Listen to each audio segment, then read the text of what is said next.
अजित पवारांनी बारामतीतूनच विधानसभा लढवण्यासाठी कार्यकर्त्यांनी ताफा अडवला। उमेदवारी जाहीर करण्याची बारामतीकरांची मागणी, तर अजित पवार बारामतीतूनच लढणार, प्रफुल्ल पटेल यांचं स्पष्टीकरण।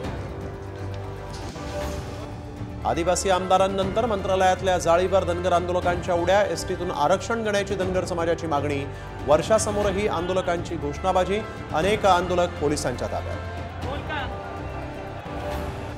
साताऱ्यामध्ये अजित पवारांना मोठा धक्का, रामराजे निंबाळकर आणि फलटणचे आमदार दीपक चव्हाण 14 तारखेला तुतारी हाती घेणार, शरद पवारांच्या उपस्थितीत होणार पक्षप्रवेश। हरियाणामध्ये काँग्रेसचा पराभव झाल्यामुळे उद्धव ठाकरे आक्रमक, मुख्यमंत्रीपदाचा चेहरा जाहीर करण्याची ठाकरेंची मागणी, हायकमांड निर्णय घेणार, नाना पटोलेंची मागणी। हरियाणामध्ये भाजप तिसऱ्यांदा सत्तेत, भाजप 48, काँग्रेस 36 जागांवर आघाडीवर, तर महाराष्ट्र दुसरी सलामी देणार, फडणवीसांचा निर्धार।